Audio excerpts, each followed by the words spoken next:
So write that one thing down for me. Online, let us know when you got it as well.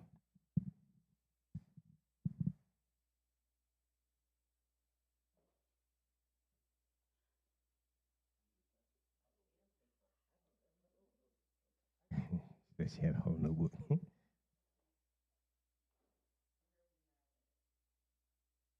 Huh? Zoom and probably the website. So don't worry about it. That's fine.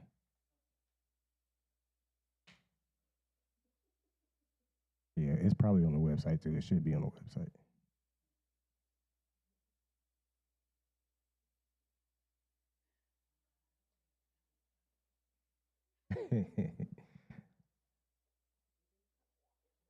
All right, we ready? Are they ready online? Do they have it, Tora? Do they have it online? They were supposed to write down their expectation. Well, yeah, I need to know when they're ready. Yeah.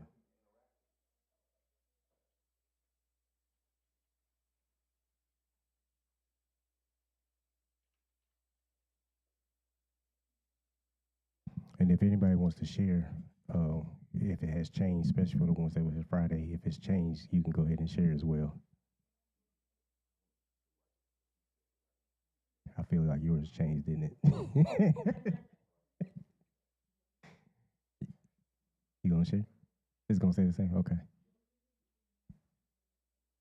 No, no, we good. You want to share yours, Emmanuel? Come on, share it. There's a mic right there. Well, it's fine. You can still share it.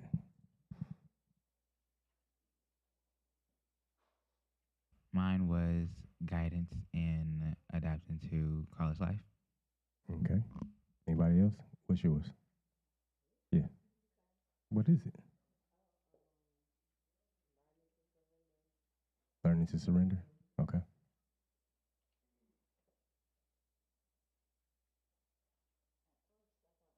Is it on?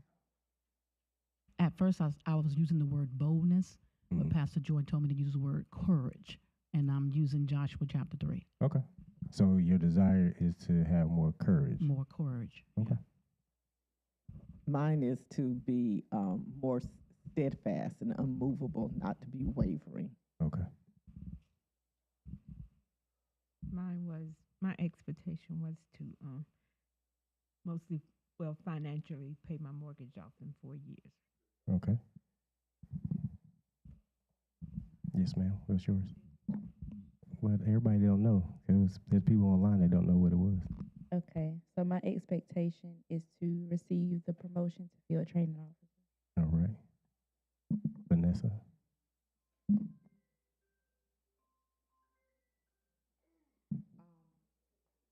My expectation is kind of done changed, but I need a strategy now. Okay. What I is do. it? I can't say the strategy. But Okay, the don't say the is for. strategy. I can't say what the strategy is for, but I need a strategy. Okay. So your desire is to get the strategy. Yeah, I need a Gotcha. strategy. Gotcha. Kayla, is she online? Yes, sir. What's your desire? Um, so last night my desire was to get clarity in relation to dreams, finances, um, and then just more strength in the area of discipline. But I got my answer. Now I need basically like what Miss Vanessa said, strategy in those areas. Because I got the word when Lady Joy told me to stand still, because the Lord was speaking to me or saying that to me in multiple different ways. Mm-hmm. It's just I guess I wasn't sensitive enough to hear Him and accept it. Right. So yeah, now I need the strategy. Okay. Who else on there? Who? Rhonda? She might be at work. Okay. She at work. Okay. Well, Good morning. Good morning. Go ahead. Mine is pretty much in the same wisdom Wisdom. and also the strategy to well, Friday was the strategy to be able to exceed my current income with one job. Okay, cool, cool. Deanna,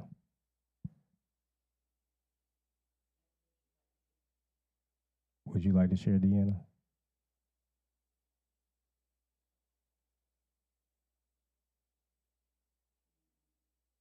Okay. So what we're doing for those that just came in, she's unmuted.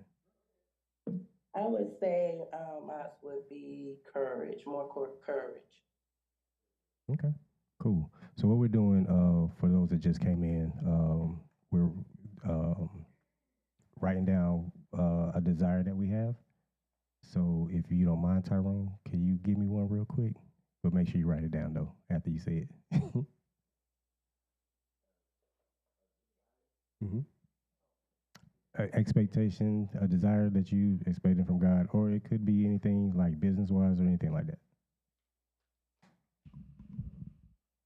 Um, just to get to know him better, Just to get to know. to I get like that. to Okay. know more knowledge and understanding, and to get to know him better. Okay. Cool. I think once I do that, everything else will fall in place. That's true. That is true. And I'm gonna show you that here in a minute too. Um, I got so many windows open. I don't know what I'm looking for right now. All right. So there's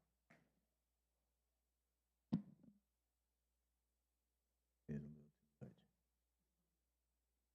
All right. So desires. Our desires and their influence on prayer. Like I said in the beginning, I have I'm changing this up a little bit. So my slides basically say prayer, but everything that we talk about right now can be applied to everyday situations. All right. So our desires are more than what we want. They are the driving force behind our prayers in everyday life, shaping how we ask of God, whether we realize it or not.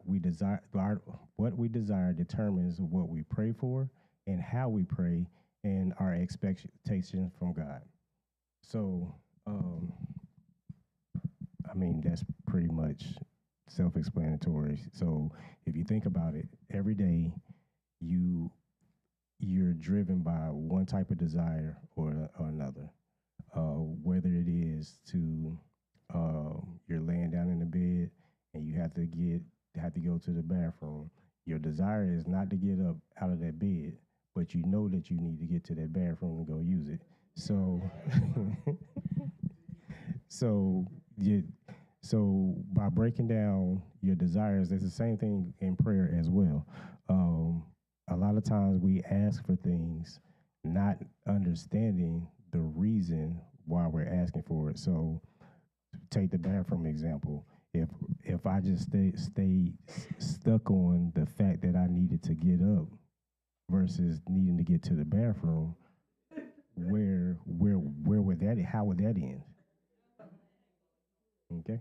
So so like I said, our everyday lives are influenced by desires, whether you realize it or not.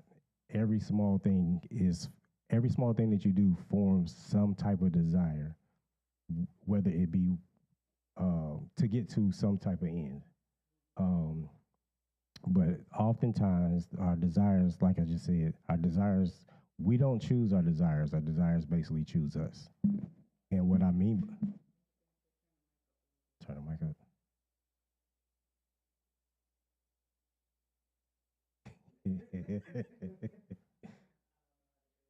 I got this one. Two. Is that better? Okay. So, like I was saying, our desires, we don't choose our desires. Our desires are formed outside of us. And what I mean by that is, you could be walking outside one day and you see a particular car drive by. Don't even know what it is. So my example is, I've always wanted an Aston Martin. I had no idea what an Aston Martin was until I saw it. So once I saw it, it birthed something in me, and I desired it from that point on. to this day, if you ask me the type of car, I don't want a Maserati. I don't want a Bentley. I want an Aston Martin. Only because I saw it. Had I never saw it, wouldn't want it, right? So that's basically how desires are birthed. But in the same token, having a desire is not bad, but the wrong desire can get you off track. And we have plenty of adults in here that can probably tell you that by choosing one particular desire over another, got how far it took you off track. Personally, for me, the desire that took me off track kept me off track for 20, actually almost 30 something years. So that's how important desires are and how it can derail you from what you want to do. Tori, you got a question? Maybe more of a statement. So you saying that just because I want an Aston Martin and so I desire Aston Martin and I go get the Aston Martin, but I take all my savings to go get the Aston Martin. So what you're saying is that's going to derail me? Because I took all my savings to go get the Aston Martin. Yes. Oh. Yes. Yes. Because even though I desire it, which we're going to get into in a few minutes, how I get to it determines how off track it will take you. Okay. All right. So, Kayla made a comment. okay, what she say? Kayla said that is the reason why we must protect our eye gates and ear gates because of the drastic influence it has on our desires. That is true, and I need her to get out my message. I need her to stay out my message. Okay. All right. So, what is a desire? According to Webster's dictionary, the verb form of desire is to long or to hope. I'm sorry, is to long or hope for, exhibit or feeling desired for. The noun form is something longed or hoped for, something desired. Something desired. So after looking at this Friday, after we talked about this Friday, I went back and looked at the definition, and if you look at it, the verb form, in most cases, which we're going to talk about in a few minutes, in most cases, the verb form is the instrumental, and the noun form is the terminal. So in most cases, like when we did Aaliyah's, when we went back over her chart, you can look at that chart and see how each thing that she did was mostly the verb form of that desire that she was trying to get to. That makes sense? Okay. Right. Go ahead. I just want to say the reason why this is just so powerful to me because of how it ties into faith. Because faith is the substance of things hoped for. And so we sometimes wonder why our faith is off. It's because that hope, which equates to that desire, right, is off. I just wanted to say that because I've been thinking about, when I was awake yesterday, I kept thinking about this whole desire thing. I thought it was just really impacted me and kind of started to restructure even how I think about things. So how I apply my faith is different. Amen. Amen. All right. So, y'all forgive me. I'm trying to do like 3 things at the same time. So just bear with me. You got a question? Oh, okay. He said not yet. What I want to say, George just said something so powerful. So then, if faith is the substance of things hoped for, that means I can derail my life by having faith for the wrong thing. Yes. Right. So and then I get mad because I say God didn't do it, or it didn't come to pass. But the profound reality is that I put my faith on the wrong thing. That's it. Because of a wrong desire.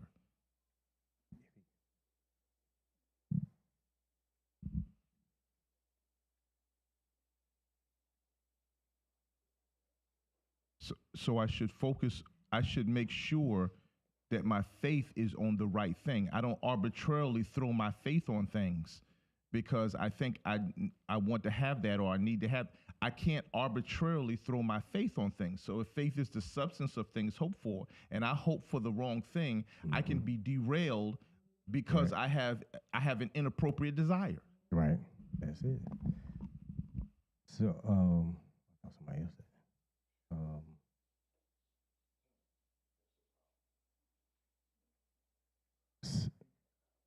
So, how desire influences our prayer. Prayer is not just a ritual, it's a list of requests, but it's an expression of our heart's desire. Therefore, understanding the desire is key to understanding our prayer life. Proverbs 4:23, keep vigilant watch over the heart. That's where life starts. That's the Message version. NIV, above all else, guard your heart, for everything you do flows from it. So that's pretty much self-explanatory. Your desires, which, like I said before, a lot of times they're birthed outside of you, and they drive you to do whatever it is that you're trying to do in life.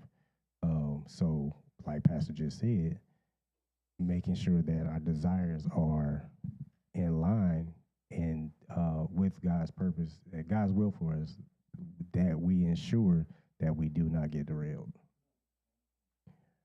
All right, so you got it. Can you get the show them how to do the go back and forth? You know how to do it, Emmanuel? The board. Gotcha. All right, so there are two types of desires: instrumental and terminal. All right, so because Pastor said we're going to do 2 weeks of this, we're going to I'm going to try to stay focused on just the instrumental today. So that way we can get a better understanding of what instrumental is. And I thought about one of the questions that you had Friday, and I think I got the answer for it. I think. We're going to see. All right, so the two types of desires, instrumental and terminal. All right. Next slide. I'm sorry, I can do that. You got it? We good? All right. So instrumental desires are the means to achieve a terminal desire. So remember, we go back to the definition that verb form of desire is how we get to our terminal desires. So I might drive to the restaurant not because I like or enjoy driving the car, but because I need to fulfill the need to eat. All right, and a terminal desire. Next slide. Terminal desires are desires for their own sake. For example, happiness or love or fulfillment. I want to eat to fulfill the need to stop being hungry. All right, so, and the reason why we're going to break this up is because when we look at the terminal desires, we can break those down into two sub categories, which are hedonic and non-hedonic. Non-hedonic are desires that simply exist just to make you feel good. Yes, fleshly. And they're terminal desires because they really do not have I'm sorry, let me put that. Non-hedonic are desires that have no impact on your life. So, for example, if you click your tongue, the desire is to strictly just for that feeling to make you feel good of doing that. Whereas hedonic desires have a greater impact because they exist to stop from either feeling bad or to just get to a certain point. I'm hungry. My stomach is growling. I need to stop it.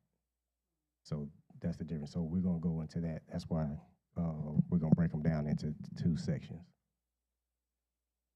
All right. So next slide.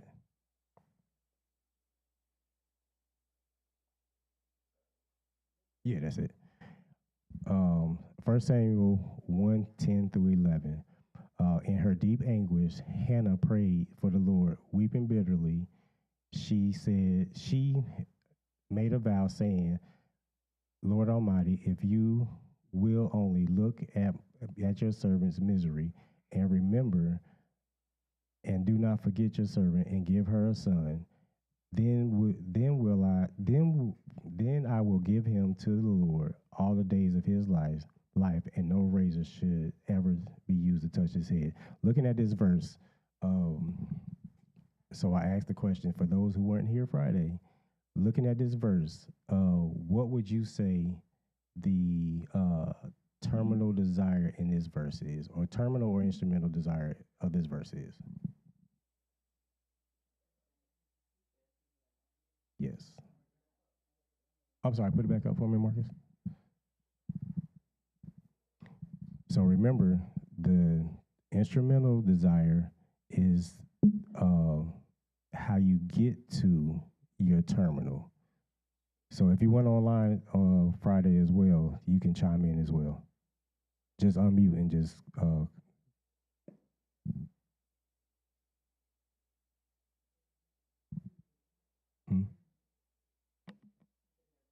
Oh no. Yeah.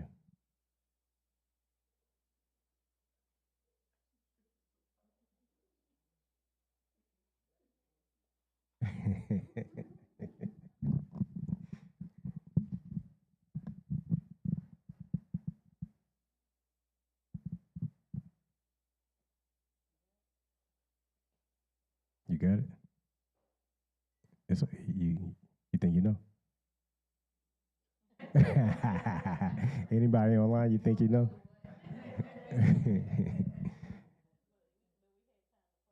Right.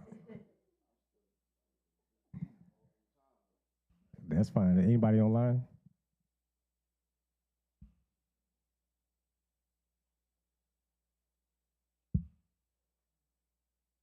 No. Okay. So, Shamika, you remember what you said initially? Yeah. Can you say that for me? Get your mic though. It's right here. It's right here.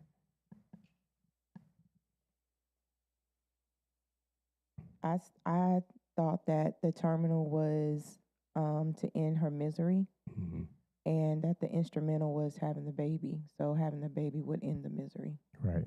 So I thought about that this morning really, and naturally we would say having a baby is the terminal desire, but how she, if you look at how she worded, how her words are in this verse, the baby is the instrument. And if you look at it, she says she wants to have the baby so it will end her misery, right? That's not even the terminal as well, because she wants the baby solves the purpose of her being miserable, right? But her ultimate goal is to serve God. So in this verse, because I went back and after you said, I was like, well, yeah, the misery probably could be the terminal, but that's where we get stuck because we're focused on ending whatever heartbreak or whatever it is that we're trying to get to feel better versus our ultimate goal. And I believe that in this verse, why her wish was granted is because it wasn't just for her to stop her, to make her feel happy. It was to serve a bigger purpose. Okay.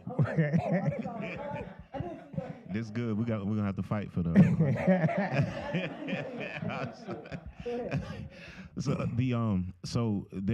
So can there be several instrumentals? Yeah. So remember when we looked at Aaliyah's chart? Can I get it? Oh. So when we looked at Aaliyah's chart, her, which seek ye first the kingdom of God, Right. and oh jeez, I just lost it. All these things, all Seek ye first the kingdom of God and is all righteousness. his righteousness. Okay, so if we look at how she walked through that how she sought God first. Seek God. Yep. Yeah, she sought God first because she wanted the knowledge. I don't know. Can they see this online? Can y'all see this online? They say A yeah. little bit. Okay, so she sought God first, right? She sought Him for knowledge. Then she needed some confidence. She needed the trust. Right. She needed peace, all to get to happiness. Mm. So each of these are instrumental to get to here. But she had to do this first. Go ahead. So one more. I'm sorry. So can you explain Jacob wrestling God? Can you explain the instrumental and the terminal? So the instrumental was basically that wrestling, because he knew that in order for God to bless him, he couldn't let go. So in order to get to that terminal, he had to wrestle, right? Oh, well, that's so powerful. You had a question. So mine is less of a question and more of a comment as you go through this, because it really helps to adjust on the inside of me. It should be adjusting everybody, but it's definitely adjusting me how I see things and perceive things. So immediately when you started talking about this is who is this in Hannah. Mm-hmm. I started proof texting in my head, Pastor Ben, and went to Leah. So I'm glad you said that. Okay. So look, watch this. Okay, so watch this. Because go ahead. So I didn't put none of this in. So all this came to me this morning. Okay. All right. So we look Do at it Leah. like that. Yeah. We look at Leah, right? So her desire was it wasn't even for to be loved by God. Her desire initially starts as wanting her husband to love her. Yep. Right? So, but as you keep going through that scripture, you'll see that she named the child based off of how she was feeling. So when she gets to Judah and Levi, right? Judah means praise. Levi worship. If I gotta double check it, but I think that's what it is. So you get to when you look at her desires change. Now my husband doesn't really desire me, so I need to switch my focus. So praise and worship is what I'm doing to get to. Okay. Go ahead, man. Go ahead, man. Yeah. So her desire changes, and you can see that by how she names her children, because now no matter what happens over here, I'm still gonna praise and worship. So which brings me to really from a very everyday life aspect, women and having children. Mm-hmm. Why do we have children? Right. Why do we have this desire to have children? You know, and it makes us go back and reassess. Okay, because sometimes we're having children or we want the child because it gives us maybe a certain status. Right. So do you really want a child, or do you really want a certain status or a certain outcome? Or we have to look at that. And so, because even me not having birthed a child, if I desire a child, well, why? Mm-hmm. Okay. And can I have that same desire fulfilled without having a child? Because if I'm just focused on having the child and that's instrumental and I ain't got none, right, I'll be miserable. Right. But if you first, Jelana said something about Crosby on WhatsApp. Did you see the message? Yeah, I tell her I saw it. Okay. Okay. So is she watching? I saw it. We saw it. I don't know if she watching. What was I about to say? So like you said, you don't have a child. But if you look at what you have done over the course of your life, granted, biologically you don't, but everything that you have done has birthed other children. So we're sitting here for out of, and for lack of a better word, from your womb, right? Because you and Pastor birthed us to grow up as children up under you. Go ahead. Well, I looked it up because Leah was looking for a union with her husband that she didn't get. So Judah does mean praise, and Levi means joined in harmony. So what she didn't get with her husband, she got with a. Right. So, like you said, her desire changed given her situation. Shamika? You have? Oh, I'm sorry. Go ahead. Oh, no. I think she's still reading. Okay. So what I'm thinking about is how these desires cross over, because as we're interacting together, different people have different terminal and instrumental desires, and they cross over. Wasn't it Laban who gave him Leah? So Laban had a desire that invaded Jacob's life, but that wasn't Jacob's desire. So Laban could have a terminal that might be your instrumental. Exactly. Because let's look at it. With Leah and Jacob, right? So first, let's focus on Leah. If our focus would have stayed on pleasing Jacob, we never get to Judah. And then Judah, where we get from that? Exactly. So if her instrumental would have stayed on Jacob, where do we go? So what you're saying now? So what you're saying is that God, over at some point, we are focused on something that we want to be our end point, but He may be saying that's not your end. Right. And so at some point, he's focused. We focus on that.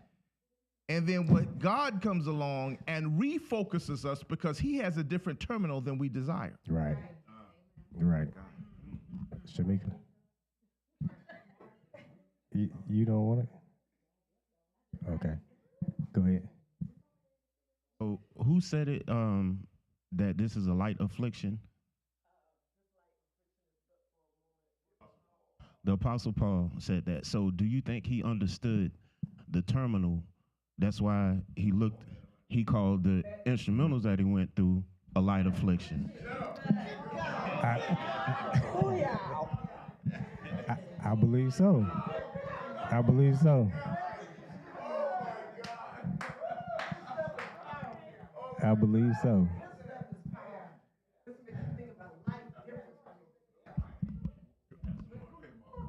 was well, I've just been listening. When I was thinking about what Marcus. I was thinking it before he said it, but then also just adding to it. You know, in his scripture, he talked about he wants to desire to go, but he would rather stay for the sake of the people too. Just adding to that. So, like I said, in the long term, he knew, like I said, his terminal. But yet he said, you know, he knew his purpose still here on earth. Because, I mean, you know, when we get to heaven, you know, we glorious. But yet, for the people's sake that he had, because he had Titus, he had Timothy, and all the other instructions that he was giving. So, yeah. But yeah, I just wanted to add, since Marcus brought that That's out, good. I was thinking, pondering upon that. So. No, go ahead. You got one?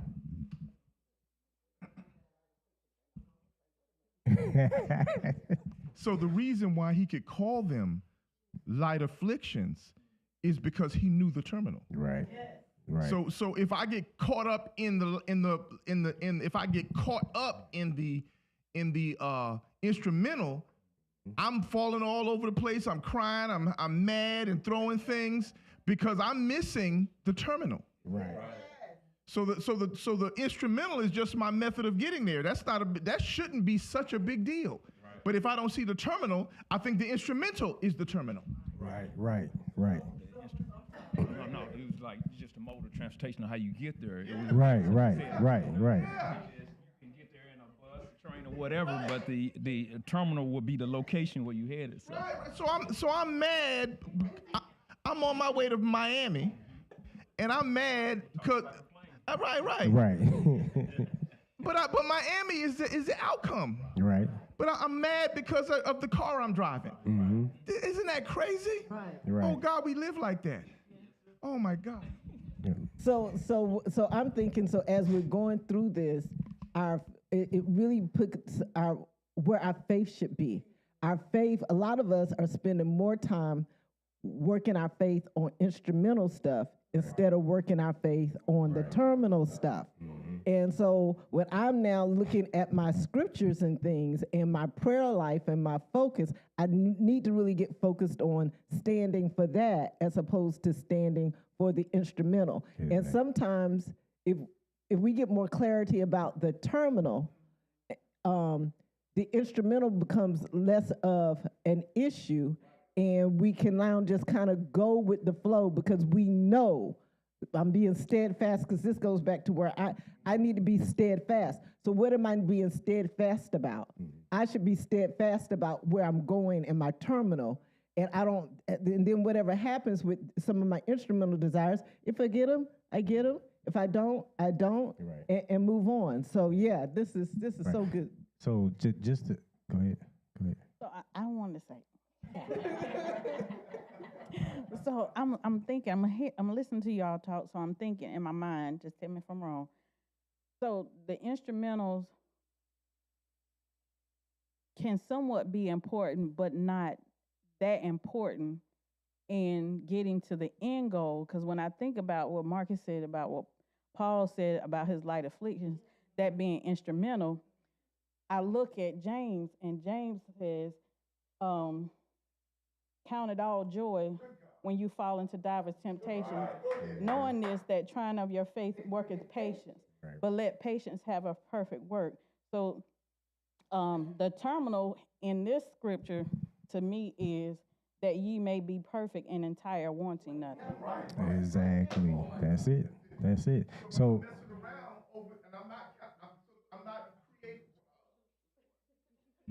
So I'm not doing the right thing with the afflictions. Right. You see, so if I do the wrong thing with the afflictions, if I don't count it all joy, if I don't do that, then I'm gonna get caught up in the afflictions, mm-hmm.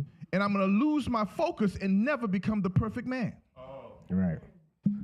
Because sometimes if you in a storm, if you stay in the eye of the storm, that's where it's the calmest, right? Exactly. So if you get on the outside of the eye of the storm, that's where you get all tossed and turned, and mm-hmm. so those afflictions is kind of on the outside of that storm. So they ain't always safe to stay on the inside. Right. So, but I don't want to focus. Sometimes having instrumental desires is not always bad. Right. Okay. Because like we look here, everything that she did, each step that she took was moving towards something good. But if we get stuck in just this one instrumental, she can have happiness temporarily, but it'll never be long lasting. So I think that's how we get stuck. Like when we in a few minutes we're gonna go back and look at what you wrote down, and we're gonna see, is this really instrumental or is it to a terminal end? So because what I was thinking, I know you pointed at Nala, and I wasn't. This happens to hit Nala's her instrumental, but I'm just thinking all of us go through this with jobs. Right. You know, I want this job, and get all upset because we want that job. It really ain't the job that you want. It's what the job can bring. Exactly. That's what you want. So if you focus on what the job is going to bring, which for most of us is, hopefully, I've shifted so much with this. In the past, I would have said it's the job for bringing money, but Right. that ain't even That's it for not me no even it. more. It's the job fulfilling purpose because I understand now that the purpose of jobs is not about money, y'all. Right. So The way we get that money is sowing and reaping. That's something different. Right. So, but if we get off of that instrumental, I want this job, as opposed to I'm trying to fulfill this purpose, then whatever job that fulfills the purpose comes is right. okay. So in his book, he talks to a college student, and he asks the college student, "Why are you taking this class?" The student says, "Because I want a passing grade." He says, "Why?" Then it goes through a long list of what you want. Because I want this certain car, but I need a job to get it. So he continued to walk into, but he didn't go too much further than he wanted to make X amount of dollars per year. But he still could have dug a little deeper even with that.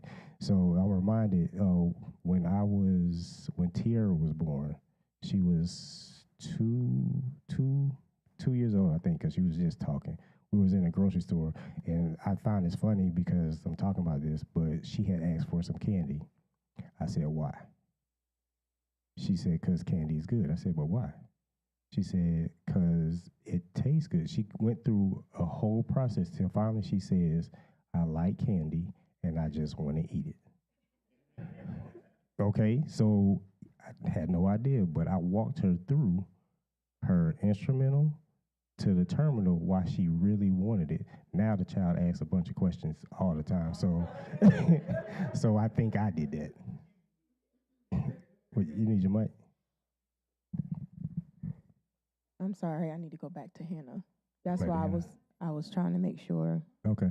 Okay. So because and I'm in the King Pull the James, slide up for me. I think you had up a different version. Yeah, I got it in up here. Yeah.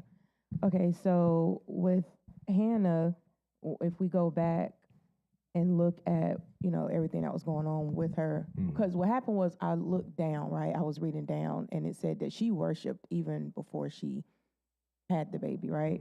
So then it goes back to, like, in my profession, we have these things we call conditions, like what's going on, what a person is doing. And then one of the things we have to figure out is why are they doing it, right? And so when we go to our leadership and we tell them, we call it a cause, and we say, they're doing this because A, B, C, D, and then they say, okay, well, why? And then we say, oh, because, and I'll just use example, why didn't the person do their job? And we say, oh, because they didn't have the regulation. Well, why didn't they have the regulation? Oh, because nobody gave it to them. Well, why didn't anybody give it? So even for my job, and we call it root cause. So we have to keep digging till we find the root cause, right? Right. So basically that's what I was doing, because I'm like, she worshiped that. So I'm not like going against or anything. I was like, but I wasn't understanding it. So anyway, I went back up. So and it goes back to what you said, like sometimes our desires are birthed out of our surroundings.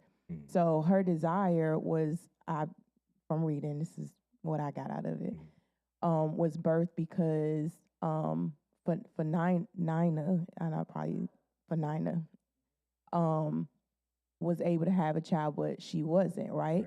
So her terminal, to me, was birthed out of I'm getting talked about and everything, and I don't want that. Right. And I'm getting, lack of a better term, picked on. Right. But so even in that, if you look at the whole picture, right?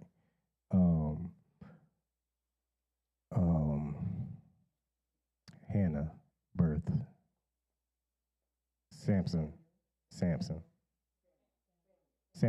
Okay, yeah, Samuel. I don't know why I said that, but look at how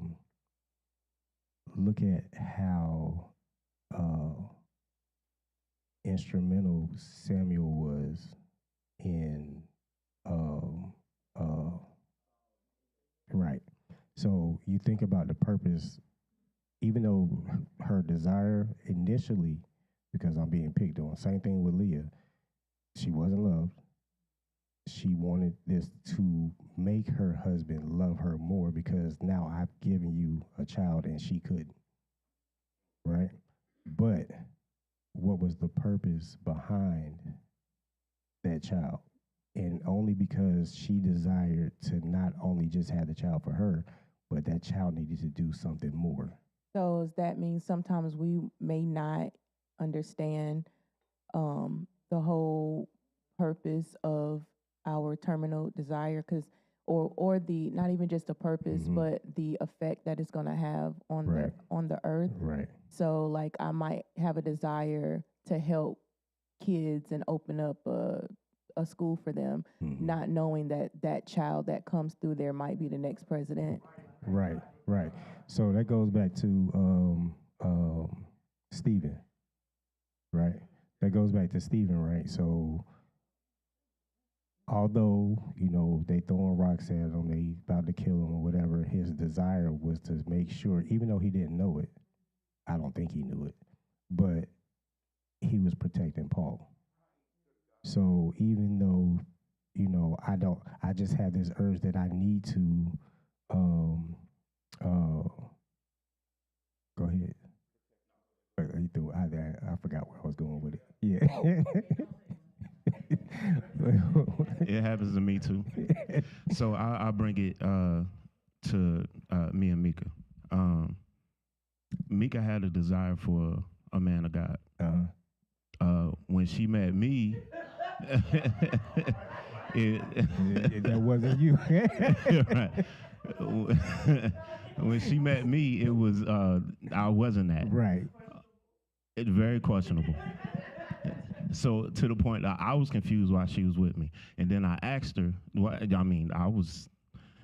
wasn't right. And then I asked her, "Why are you with me?" She said, "I don't know. There has to be a reason for it. But if y'all would have known me back then, you probably would have asked the question why too. But then you fast forward to what's up, Lady Joy? No, but fast forward to here, ends up being the terminal. She went through the instrumentals, right? Not knowing that the end goal was for this moment, because I wasn't in the music like that. I wasn't playing keyboard. I wasn't in worship. Right. I wasn't going to church like that. I wasn't reading the word like that. But there was something in her that pushed me to get into it now. Now we got two terminals that are going through their instrumentals right now. Let me stop. So listening to Marcus, I realized that we kind of went through the same thing. Because I don't know that I could have ever defined why that I was with you after, we went through all we went through. I just know that during that process, I kept questioning God, and God wouldn't allow me to leave. And I wanted to leave.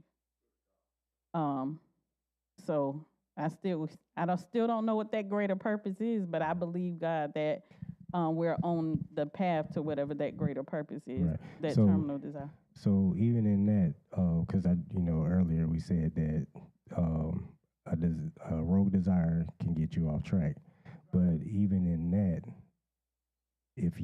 so for me, and part of the reason why I have this book is because of some of those rogue desires that I had over the years.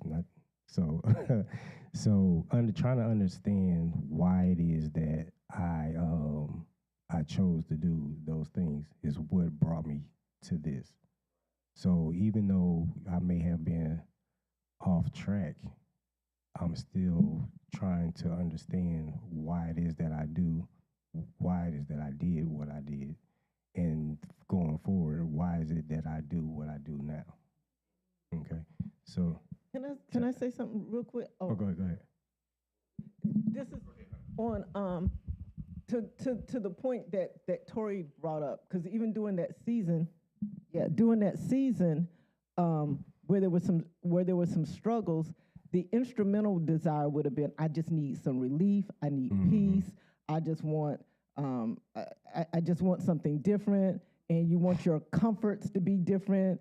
You know, those types of things, and those are good instrumental Light desires. affliction, the light affliction. But we want those things, not realizing that desire or that time that we're going through is just a light affliction.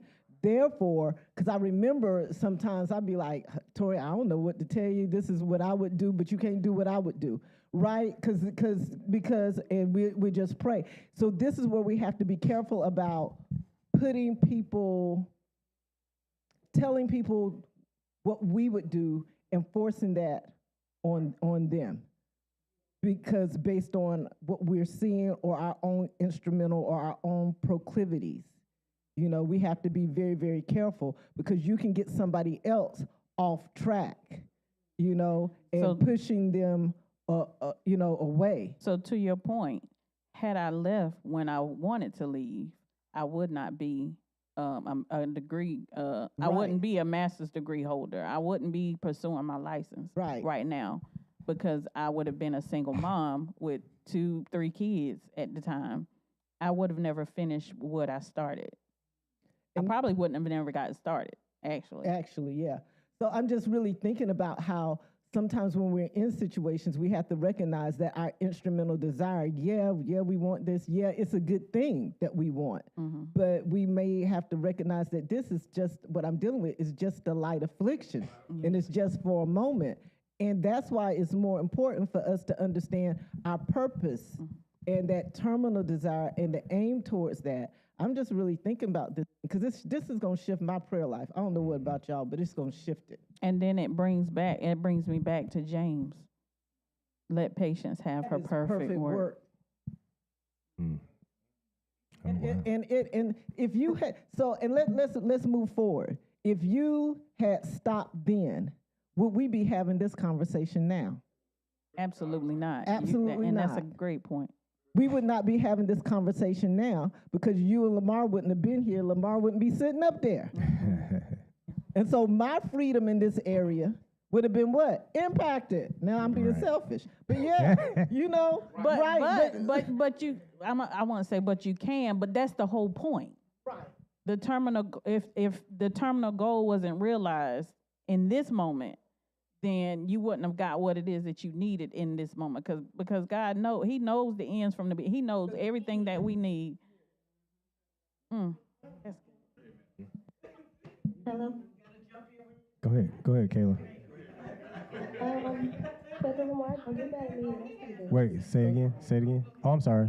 Go ahead, let Kayla go. Hold on. Okay, no.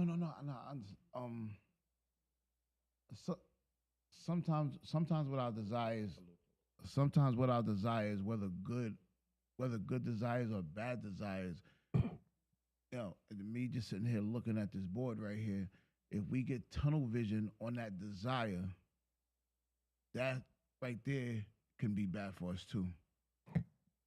So what you say? I'm gonna make sure I understand. So you're saying if I'm focused on the end? Well, if you're just focusing on just one step, the instrumental. Yeah. So basically, the instrumental for me, business. Right. You know, restaurant, things like that. That's the instrumental for me. But in the process of me trying to get to that, I wasn't building my relationship with God. Right. Exactly. I wasn't building my relationship with God. I wasn't getting to know God better. You know, I wasn't doing the things and the steps that you see right there for me to get to that end goal. Right. So things start to fall apart. Right. Because you're not following that blueprint. Mm-hmm. Exactly. You know, once you start to follow that blueprint and you stay on track and follow that blueprint, and this is why when you asked me that earlier, I want to get to know God. I want to get to know God more. I want to get to know him better because I'm telling you from my own experience, everything was falling apart. Right. And once I started to get to the point now, you know, talking to Pastor Ben, I mean, this man will call and check on me on a daily basis. Mm-hmm. But it's like, okay, I talk to him and several other people will call me, and I just put it aside. I was looking at the blueprint. Right. So what I like about that is I had a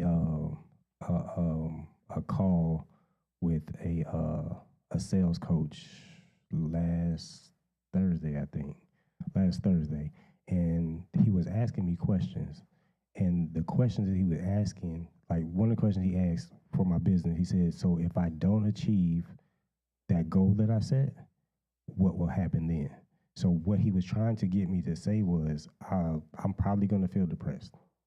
I'm probably not going to, I'm going to feel defeated and stuff like that. But I struggled with it because I understood that, yes, do I want the money coming in? Yes, I do. But the money is not just for me. So what am I going to do with it? It's going to take care of some things at the house. But ultimately, I understand that if I have it, then I make sure that it is, the ministry has it. I'm sowing seeds or whatever else. So I know I'm going to have it, but just focusing on that one particular area, you can become depressed if that's all you focus on. So I understand that that's not my focus because I have a bigger purpose in getting where I'm trying to get to. That makes sense. Kayla, you had something? Yes, sir. Don't be mad at me if I say when I say this. I was thinking as you was walking to this class Friday and today that this would be a great class to add to foundations training. Don't do that. Don't do that.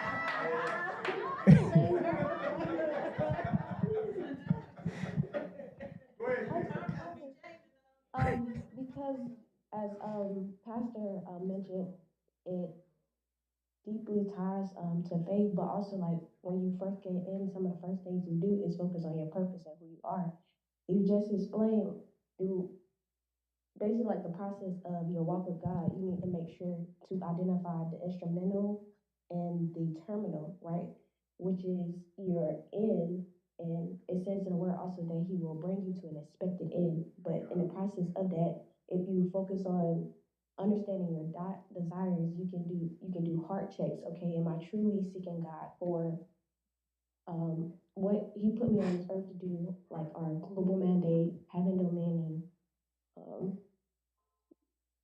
going through all the nations, preaching the gospel, making disciples, and if you consistently, I forgot the term used, but do basically like we can call it a desire check every now and then. You can make sure that you're on an appropriate track and don't get off course. I like that. Just training. Desire check. I like that. Patience. Patience, ask your question.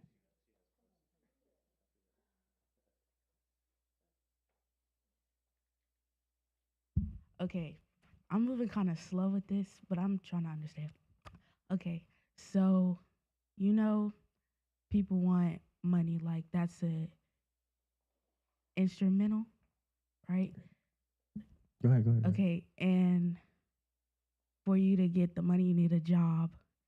That's also an instrumental, but money can, once when you get the money, you're getting something else, like you're buying something, and you get that, like, okay, and like a car. Right. And you're using it for something else, so that terminal can also, once when you get there, can be an instrumental. So then it goes on and on and on. Yeah, I see what you're saying. So I believe so. So like for some people, their terminal may just be the money. But once they get the money, does that change? It's like what we were talking about with Leah earlier. Her initial desire was to have a child so she could be loved. Once she got that child, she didn't get the love that she was looking for. So her desire switched. Her terminal desire switched as she kept having more children. So man of God, what you're saying, and what Patience just said, So one of the reasons that we have to walk by faith and not sight is because God may not show us the terminal as we're going along, or he may keep moving what we call the terminal so that we can eventually get to a particular end. Right. He's sovereign. So when Judah was born, maybe was he making a way for Jesus, or was he trying to save me now? Right. Ooh. So in his sovereignty, he can move around the terminal.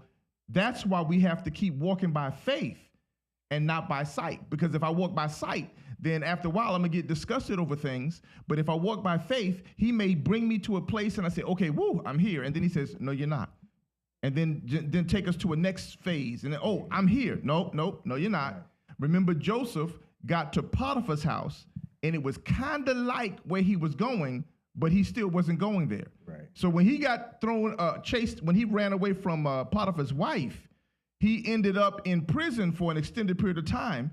But all that was terminal. Mm-hmm. Right. But let's go back to what you said. Then if I treat my instrumental like it's terminal, then I never get to the terminal because the instrumental is going to throw me away. Right. Because I don't treat it, I'm supposed to treat an instrumental like an instrumental. Count it all joy when you fall into diverse temptations. So should the diverse difficulties mess me up, or should I say it's instrumental? Right. So go ahead. So this goes back to I love the way when Patience was talking, because I believe that's how we all moved. And Friday night, Shamika raised the question about something to the effect, you had to help me about, do all of our terminals have to come from God, or something like that, for it to be considered terminal. And listening to the way Patience articulated it, and I remember at that time I said, yeah, they do. And I said, I still believe that, but what happens is this: I think it's just growth. I think it's just growth. Because I said, because where I am now, I see that, yeah. But I wasn't one, I didn't understand this concept, but two, my desires, you change as you grow, because you start to value things different, you see things different. That's why, parents always say, well, wait till you get my age. There's right, keep on living, because and we can all look back and say what we want right now at whatever age you are right now. I don't care what age it is. What you want right now today is probably not what you wanted totally 10 years ago. Exactly. What you desire right now is not what you desired 10 years ago, and you realize that you look at your own self. I know for me, I'm like, that was dumb. Mm-hmm. And that's the thing that you did. Ain't nobody else telling you it was dumb. You telling yourself that was dumb. But that was out of just growth and maturity. That's why the Bible talks about the older, what they do for the younger. And then the younger are doing certain things because they're stronger. But the older, because they're wiser. I think that's why all of that, to help us get our desires in order in check. Parents put their children's desires in check, because they put these boundaries up. The issue is once we get older, there's nobody there to put the boundary up. We have to put the boundary up on ourselves. I just think this is such a powerful discussion, because I can start to look at other people's lives who are older than me, and I watch how their desires shift. And I'm like, well, you be like looking at your parents like, you used to didn't do that, and now they do it, because their desires have shifted, it's changed.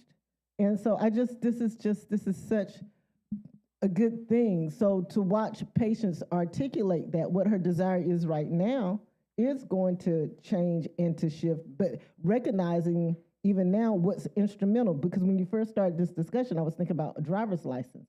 Okay, is it that you want your driver's license at 16, Or is it that you want the ability to go where you want to go?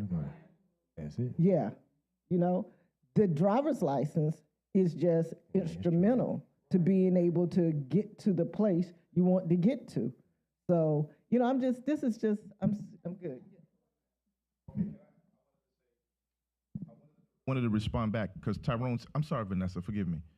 I wanted to respond back to Tyrone because Tyrone made a very open, he really shared his heart for that minute.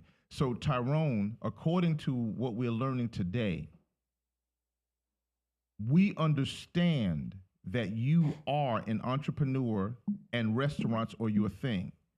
So because of not understanding the blueprint, can we say that you got to a restaurant, it just wasn't your restaurant?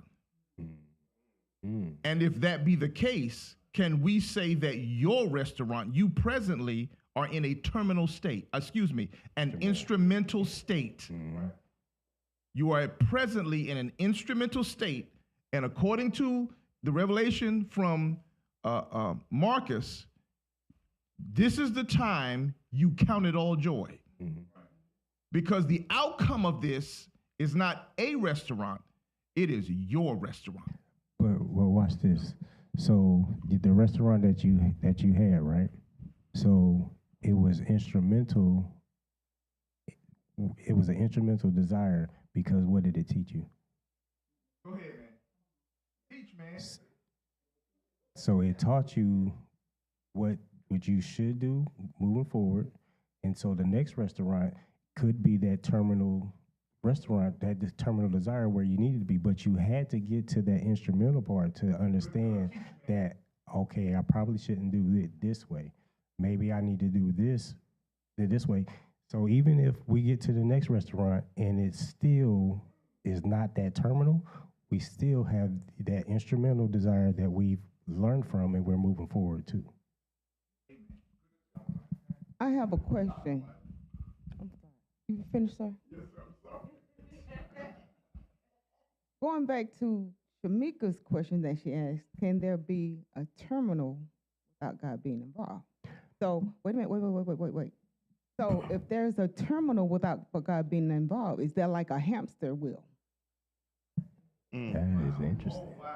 Because you can be at knowledge and you think that's terminal when you have to be at happiness. Oh my God. Wow. Because you can be at knowledge. Mm-hmm. Got you. Yeah. Got you. So because you're on the hamster wheel without God being involved, that terminal, when you need to be at happiness, because without God, you're still at that knowledge on that hamster wheel. You think you're there when you need to be at happiness. Right. So basically, we get here, then we get here. But we're ultimately, like I said, we're ultimately looking for happiness, right?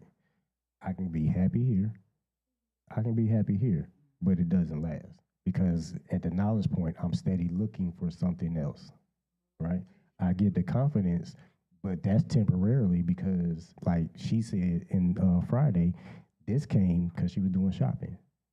So her appearance looked good, but that's something I got to constantly work on. So if I get stuck here, I'm still going back and forth. Like Vanessa said, I'm in that hamster wheel of just coming here, never getting to trust. I get to the trust, I got these three, but still not here. I can have peace and still not be happy. So, running around, like Vanessa said, I like that hamster wheel. I'm gonna make a shirt. So yeah, you can't be. So the answer is really no. Would you?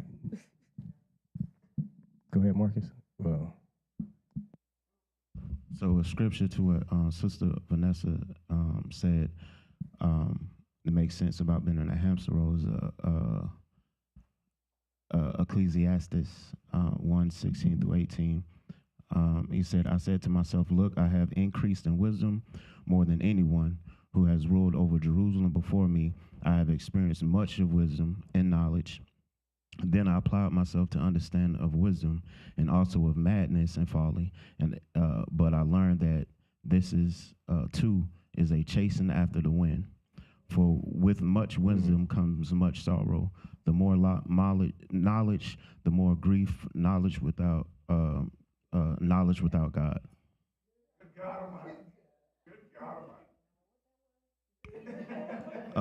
Ecclesiastes, um, first chapter 16 through 18. That was an NIV.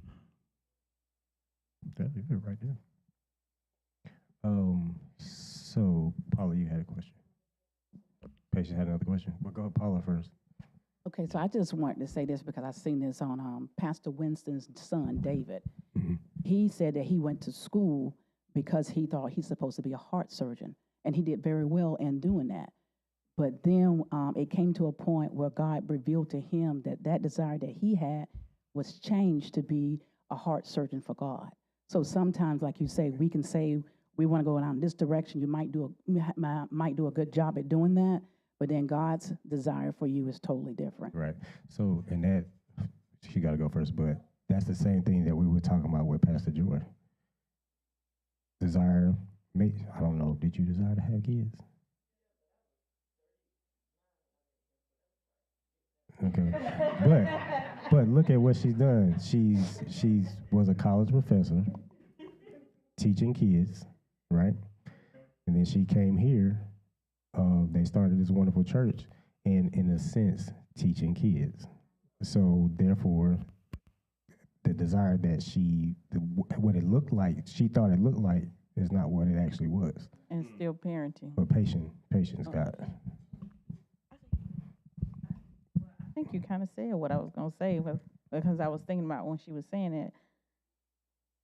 That's why maybe we need to be more in tune with God and just kind of seeking Him whenever we get that desire, because it may not look like what we want it to look like. Just like you said, Pastor Joy, now she's still teaching, and she has more children than she can count at this point, because she may not have birthed them, but she's birthing them into something. Right. Go ahead, Patience. I don't know if this makes sense, but can your instrumental be someone's terminal, or can your terminal be somebody's instrumental? Does that make sense? Okay.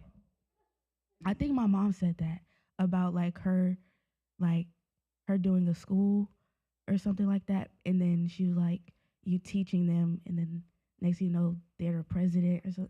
Is that the same thing? Oh. Yeah. Like we said earlier with Leah, right?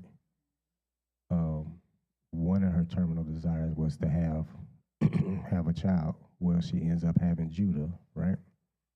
And within the lineage of Judah, we get Jesus. So her terminal at that particular point ends up being say your question again. Say it one more time. What did you ask? You said, can someone's instrumental be somebody else's terminal? Right. So I said that wrong, because she's still Judah is still her instrumental desire, right? To get to the terminal Jesus. That's for you and me. That makes sense? You sure? Because you don't look very confident. Go ahead. All right, so two things, because this is powerful. So, what's her name? What's the prostitute name? Rahab. Rahab. So, the right. Everybody know Rahab. So her terminal was to save her family, but she was instrumental because the lineage of Jesus Christ came through her. Right. And then the second thing, sometimes we can't judge our instrumental off of the moment. Right. Because at that moment, she was a prostitute. But before you know it, now she's somebody's wife and ushering in the one that saves everybody's life. Right. Well, what I wanted what I wanted to say, ask is, when people going through certain situations and it be like instrumental, they should seek God instead of always asking the somebody else, not unless it's like Pastor Ben or Pastor Joy. And then if things don't go the way they want it to go, whenever they ask, for somebody's advice, then they are mad.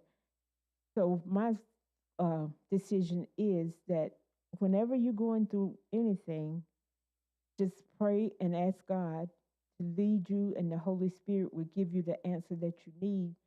Because, when you and Tori met, I was saying, Tori, I don't think that's for you. But then if I'd interfere, y'all wouldn't be where y'all are now. So I asked God to help me not interfere in anybody's marriage, because I'm not married. And if they ask me for advice, I say your vows is for better, for worse. That's it. So you have to deal with that. So I just stay out of, it's best to just stay out of people's affairs when they having a dispute between the husband and wife, or either girlfriend and boyfriend, because they always make up and you'll look like the bad person. Mm-hmm. That's and true. you will not ever reach your terminal. Right. So I think patience. I think another example that we could use is Tyrone's instrumental restaurant helps to feed someone's terminal desire to not be hungry. So I think that does that make more sense? Okay. Oh, I'm sorry. I saw you, Kelly. Go ahead. Okay, so I do have a question. So hopefully I can ask it right so it can make sense. So like when you are at, so do you get to your terminal, or like are you at, wait, okay. My initial question was, can your instrumental and your terminal desires like coexist? And then the other question was like, are you at instrumental or are you at terminal, or like, because it sounds like you have your instrumentals to get to the terminal, but that terminal is only for like that season or that time in your life, and then you do instrumental things and then get another terminal. So like, do they coexist kind of, or yeah, I don't know. Is that right? I don't think that I think I don't think it ever stops in a sense. So you should always be moving towards something. So once you get to some certain point, I'm still gonna pick on Tyrone's restaurant. So once he gets that restaurant, and once it starts to look like it's more terminal, does that mean I need to open up a second restaurant? Oh, So, I understand. so that's so I don't think it ever stops, even if you get to that terminal point. You look at Pastor Winston, and some of us have been to the church, and it's huge. They have a whole mall, but almost every year he's adding something to it. So I know the year we went, they had just opened up a restaurant. Now they're doing the 10 cities? 10 cities, so they're still adding on. So even though it may look like it's terminal, there still could be more that is birthed out of it. Okay. Esme, you finished? Okay. So, God, I want to say something to what you just said, but I want to go back to when you were talking about Tyrone's restaurant. I was thinking that even in the instrumental, his instrumental could be also instrumental in helping someone else that's establishing or who may be interested in opening a restaurant. And that's how I believe that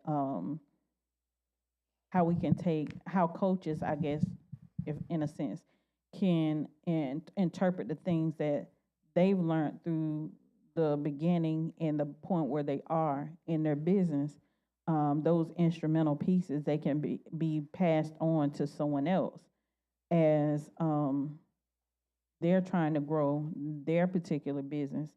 Because the Bible tells us that, but we, in our society, everything is monetized. You monetize everything.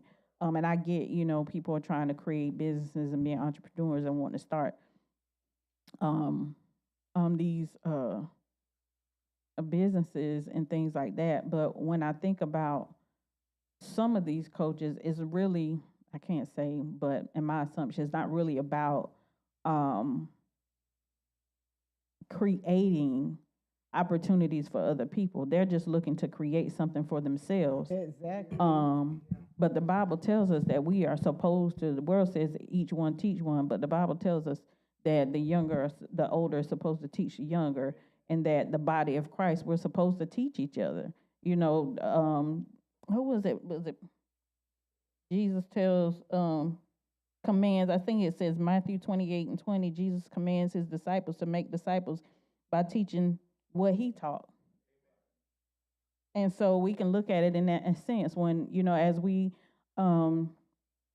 go through our instrumentals, as we move through those phases in our lives to get to the terminal, we can take that information and teach it to someone else as they're going through their instrumental. So even in his light affliction, he can take that light affliction and share that with somebody else. So there's so many different ways you can look at that situation. I think a lot of times when we get frustrated in the instrumental is because we don't understand that it's just instrumental. Right. It's important to the end goal. Right. I think what you just said, I am living, because when I left Fayetteville State, my terminal desire was I need to create income, And as a result of that, I got a Liberty Tax, which became an instrumental desire to get this Liberty Tax and to grow this Liberty Tax and to do all these things with this Liberty Tax. My focus began to be on the instrumental, which was the Liberty Tax. My focus never should have been on the instrumental, which is Liberty Tax. Okay, my focus should have remained on, was, just new income streams.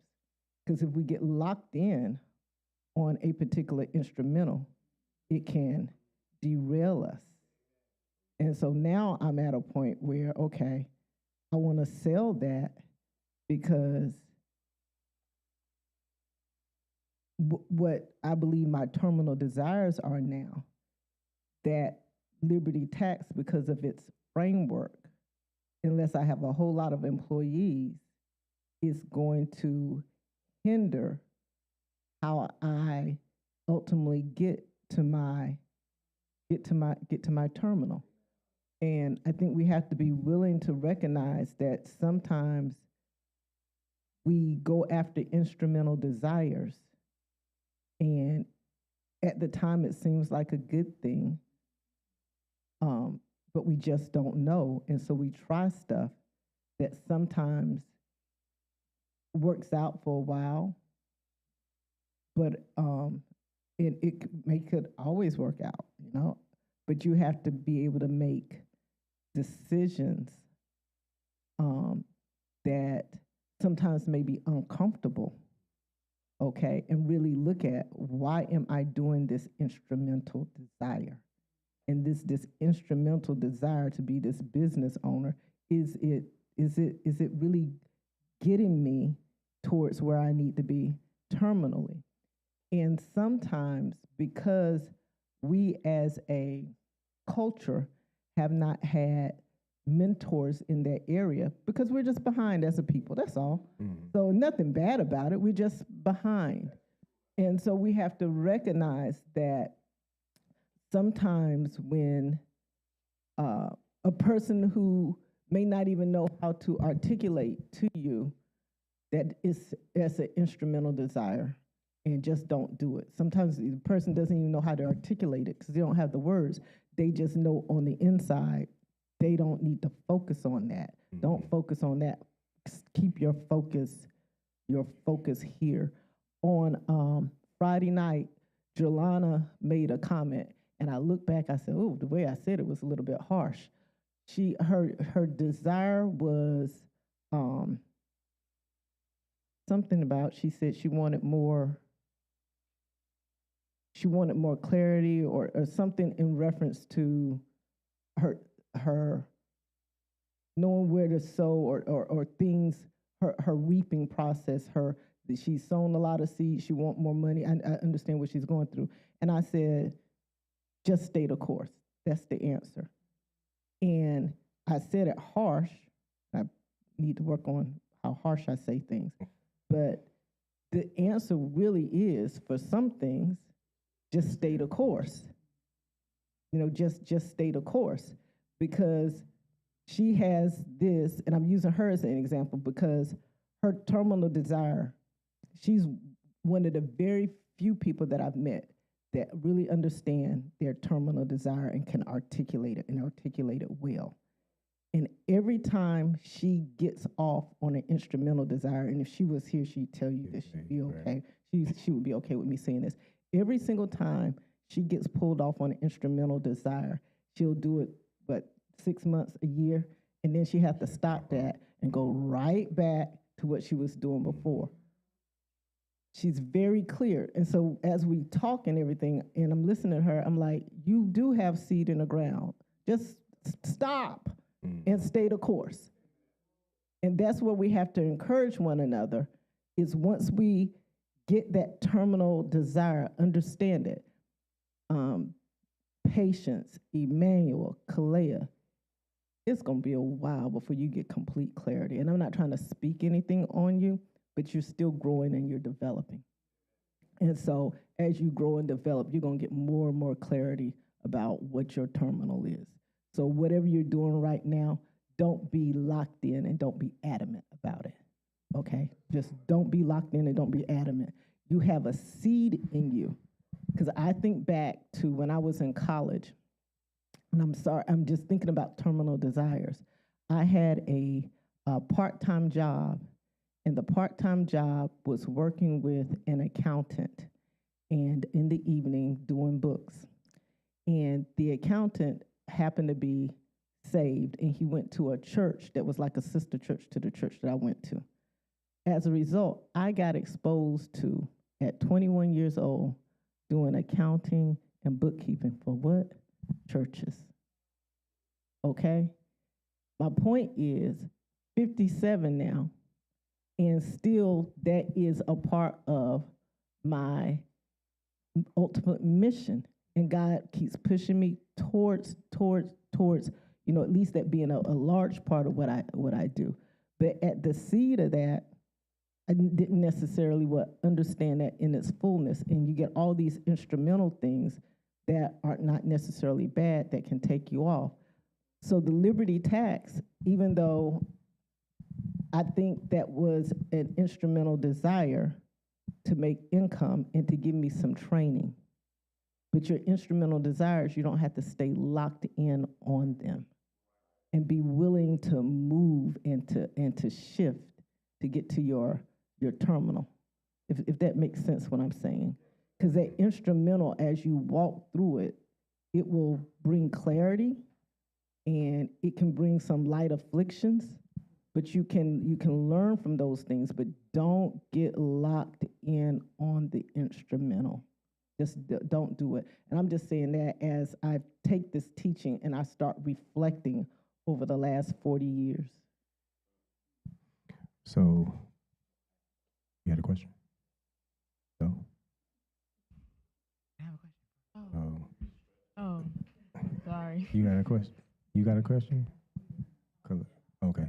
So normally I'm the one back there saying we need to stop, and I just looked at the time. We need to stop. Huh? Rhonda had a comment. I don't know if Go ahead. Um, she said, or maybe. Oh wait, hold on. Oh, this was from earlier when Kayla suggested the class. I think Kayla said, then you have to ask yourself, why are you treating it that way? Is it to just be done to receive the feeling of success, or to please God and do His will on earth? We might need more than 2 weeks, Brother Lamar, and think of growth you could have if you were told this when you first got saved and kept it in mind throughout your life, from faith to faith and from desire to desire. And then Ms. Rhonda said, or maybe you are supposed to teach others in restaurant business what not to do, as well as owning a restaurant. That reminds me of the saying, there has to be something more than this. I believe that was Pastor Joy who said that once. Right. All right. So before we go, I get to give homework.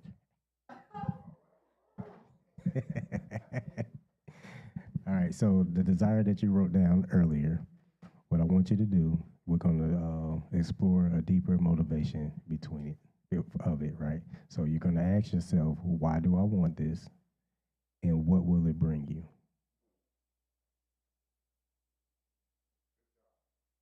So you're also going to write down the underlying reasons, so like security, happiness, recognition. Oh, I'm sorry. Say it again, one more time. So, send the message. Okay, I'll send it. You said, why do you want this, and what will it bring you? I'm gonna send it out. I'll send it out. All right.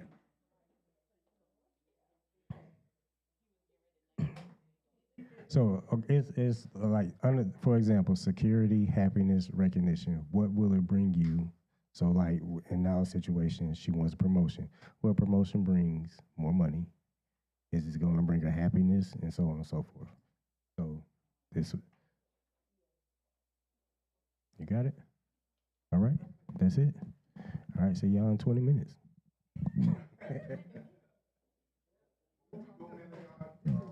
Yes, sir.